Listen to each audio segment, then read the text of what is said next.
หลังจากหยุดร้านไป1 มื้อครัวมะปางก็ได้กลับมาทำการละพี่น้องจ้าหยุดทุกวันอาทิตย์ตัวพี่น้องจ้าสมัยตะกี้สมะปางหยุดวันอาทิตย์ใหม่ลูกค้าก็มีหลงหน้าหลงหลังโทรมาสั่งอาหารแต่ว่าตอนนี้ลูกค้าก็คือสิฮู้แล้วเนาะเมื่อวานไปถ่ายคลิปมัดมือบ่ได้ยินเสียงโทรคือมันเขาหลงปิดเสียงไว้บุ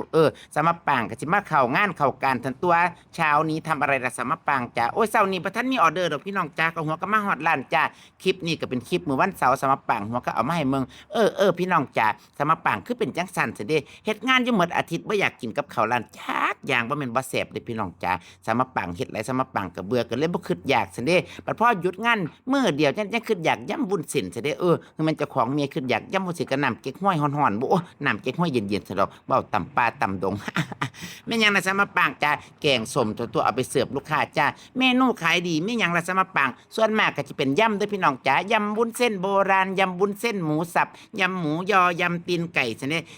ยำใส่ตันทั้งออกดีเด้อพี่น้องจ้านี่ซิกเนเจอร์จ้ายำถั่วพลูนะเจ้าค่ะผู้ใดอยากกินยำถั่วพลูกับฝ้าวมาคั่วมาปังเด้อช่วงนี้ถั่วพลูฤดูกาลก็ใกล้สิหมดแล้วเด้อพี่น้องจ้าผ่านไปอีกจักเดือนนึงคิดว่าสิหายากอยู่แต่สมะปังก็สิพยายามหามาให้คุณลูกค้าล่ะเจ้าค่ะถึงจะแพงหน่อยแต่เราก็คงจะได้อยู่นะเจ้าค่ะแต่ว่ามันหายากก็คือว่าล่ะแม่นยังอีกสมะปังจ้าเฮ็ดผัดตรวจตัดอีมาลงตรงเตงโอ้ยข้าวผัดจานใหญ่พี่น้องจ้าช่วงนี้ลูกค้าก็สิเงียบแน่ก็สิบ่หลายปานใดตามปกติเนาะเพราะนนสะอาดสะบ้านสมะปังน่ะมีงานดอกอ้อยบานงานประจำปีเพิ่นจัด5-6 มื้อเพิ่นได้พี่น้องจ้ามีมหรสพครบงานซุมื้อซั่นเด้ลูกค้าข้าราชการก็เลยไปร่วมโตกันอยู่นั่นเขาเที่ยงก็เลยบ่ค่อยมีปานใดส่วนมากลูกค้าประจำสมะปังก็สิเป็นข้าราชการซะส่วนใหญ่เนาะเพิ่นไปร่วมโตกันอยู่นั่นกินข้าวกล้องกินของฟรีซะได้บุมิดไปเลยเจ้าค่ะแต่ว่ายามมื้อแลงก็ถือว่ากับข้าวแลงก็ยังปกติอยู่จ้าพี่น้องจ้า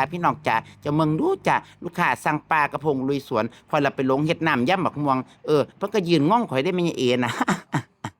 ไม่ใช่นี่เฮ็ดหยังเนาะใส่ข้าวบักม่วงมาให้พะนะโอ้ยขานเว้านำเล่าย่างหนีดอกพะนะระหว่างนั้นข้อยก็ยังหั่นหอมหั่นพริกซอยระหว่างนั้นลูกสาวก็ว่ายืนอ่านออเดอร์อุ้ยเราเฮ็ดผิดตัวนี้พะนะเฮ็ดผิดก็บ่มีผู้ใดบอกแม่เนาะให้แม่ไปยืนนี่มาตรวจตัดอยู่ผู้เดียวสรุปข้อยก็เอาป่ามาใส่มีพี่น้องจ้ะข้อยก็ยืนระลึกชาติอยู่ตนโดนข้อยก็คิดอยู่ได้ว่าเอาป่ามารอบนี้มันป่า